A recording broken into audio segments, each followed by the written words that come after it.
নমস্কার বন্ধুরা, আমি অমর্ত। আপনাদের চ্যানেল ইন্ডিয়ান ফিল্ম নিউজ বাংলাতে আপনাদের স্বাগত। আজকে এই ভিডিওতে আমি জি5 এ রিলিজ হওয়া সানফ্লাওয়ার সিজন 2 নিয়ে কথা বলবো। সানফ্লাওয়ার সিজন 2টা যদি দেখতে হয় না, তাহলে সবচেয়ে ভালো হয় সানফ্লাওয়ার সিজন 1টা দেখে নেওয়া। তার কারণ সানফ্লাওয়ার সিজন 2টা সানফ্লাওয়ার সিজন 1-এরই কন্টিনিউটি। শুরুতে যদিও রিক্যাপ দেখানো হয়েছে, কিন্তু তথাপি আমি বলবো যদি এটাকে ভালোভাবে বুঝতে হয় তাহলে কিন্তু সানফ্লাওয়ার সিজন 1টা দেখাটা অবশ্যই জরুরি। তবু এটা অনেকদিন আগে রিলিজ করেছিল, তো সানফ্লাওয়ার সিজন 1টা না দেখলে সানফ্লাওয়ার সিজন 2টা ভালোভাবে বোঝা কিন্তু যাবে না। এবং যেভাবে শেষ করেছে তাতে কিন্তু সিজন 3ও আসবে। আশা করবো সেটা 3-4 বছর পরে রিলিজ করবে না, তাহলে কিন্তু লোকে মনে রাখাটা কঠিন হয়। সানফ্লাওয়ার সিজন 1-এ যেরকম ছিল যে এই কাপুরের মারা গেছে এবং সেটাকে সোনু মানে হচ্ছে এই সুনীল গারোয়ারকে সন্দেহ করা হচ্ছে এবং সুনীল গারোয়ার সেখান থেকে পালিয়ে গিয়েছে। তো এইখানে আবার সুনীল গারোয়ার ফেরত আসছে এবং তারপরে কি হচ্ছে সেটা এখানে দেখানো হয়েছে। পুরো যে আগের যে শোটাও ছিল, মানে সরি সিজন 1টা যেটা ছিল, সিজন 1টা যেন কমেডির মোড়কে ছিল, এখানেও কিন্তু কমেডির মোড়কই আছে। এবং এখানে একটা সাথে সাথে কিছু সাসপেন্সের টাচ গুলো দেওয়া হয়েছে। এবং সুনীল গারোয়ার নিজের ক্যারেক্টারটাতে মানে সোনু ক্যারেক্টারটাকে ফ্লোলেস অ্যাক্টিং করেছে। মানে এতটুকু কখনো মনে হবে না যে সে সেটা অ্যাক্টিং করছে, মনে হচ্ছে নর্মাল ভাবে একটা সিন করছে। মানে এতটাই ফ্লোলেস অ্যাক্টিং করেছে কিন্তু সুনীল গারোয়ারের চরিত্রের সঙ্গে যেন এটা পুরো একদম মিলিয়ে গেছে। এত দুর্দান্ত কিন্তু অভিনয় করেছে। এবং আদা শর্মা এখানে আছে, আমি আশা করি তার লোকে তার অভিনয়টা দেখবে না, অন্য কিছুই দেখবে। এখানে কিন্তু আদা শর্মা একটা সারপ্রাইজ প্যাকেজ হিসাবে আছে। এবং শুধুমাত্র তার অভিনয় নয়, তার লাস্যমিক ভাবিটাই কিন্তু এখানে বেশিরভাগ প্রকাশ করা হয়েছে। এছাড়া যে ইন্সপেক্টর রোল করেছে হচ্ছে রণবীর সোরে, এবং যে অ্যাসিস্ট্যান্ট ইন্সপেক্টর রোল করেছে সে হচ্ছে গিরিশ কুলকার্নি।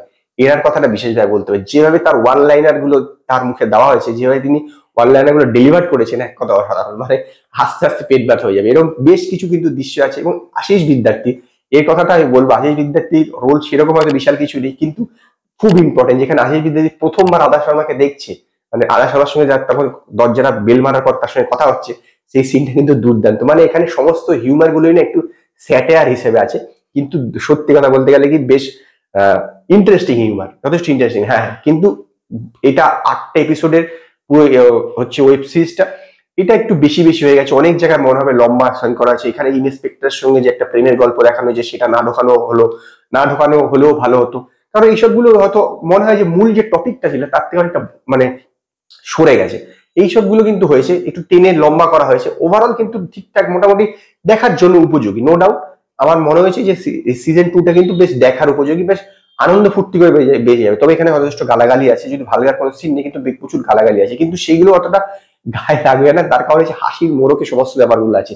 এখানে একটা যে সিন আছে, যেভাবে পুলিশে থানার মধ্যে ইন্টারোগেশন করছে, সেই সময় যেভাবে ক্যাজুয়ালি সুনীল গারোয়ার কথা বলছে, এরকম কিন্তু গাছ থাকা দরকার। যদিও এই ওয়েব সিরিজটা দেখতে গেলে কিন্তু আপনাকে ব্রেন কিন্তু বাইরে রেখে আসতে হবে, কারণ অনেক কিছু ইললজিক্যাল জিনিস আছে যেগুলো হয় না, ওরকম ভাবে কেউ থানা থেকে ইন্টারাকশন হয় না।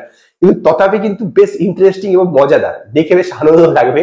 যেভাবে এটা হয়েছে, মানে পুরো ওয়েব সিরিজটা কিন্তু দেখে বেশ আপনার মজা লাগবে, একদম বোর হবে না। হ্যাঁ, কিছু জায়গায় তো বহুত লেন্দি আছে, এখন ওয়েব সিরিজ তো লেন্দি করার একটা প্রবণতা দেখা দিয়েছে, কারণ অডিয়েন্সকে টেনে রাখার জন্য। কিন্তু নো ডাউট বেশ এনজয়েবল। এবং জি5 এটা রিলিজ করেছে 8টা এপিসোড, আমার বেশ ভালো লেগেছে, আমি রেকমেন্ড করবো আপনারা একবার দেখুন। তবে হ্যাঁ, সিজন 1টা দেখে নিলে সুবিধা হবে পুরো বিষয়টা বুঝতে। তো ও এই কারণে যে যদি আপনারা দেখে নেন তাহলে সুবিধা হবে। তো আমার এই ওয়েব সিরিজটাকে বেশ ভালোই লেগেছে, এবং সেই কারণে আমি ওয়েব সিরিজটাকে 5-এর মধ্যে 3টে স্টার দেবো। যদি আপনারা সানফ্লাওয়ার 2 ওয়েব সিরিজটা দেখে থাকেন, তো আপনারা আমার কমেন্টে জানান আপনাদের এই বিষয়ে কি মতামত। যদি আপনাদের এই ভিডিও পছন্দ হয় তো লাইক করুন, কমেন্ট করুন, শেয়ার করুন। আর নতুন আপডেটের জন্য আমার চ্যানেলকে সাবস্ক্রাইব করুন।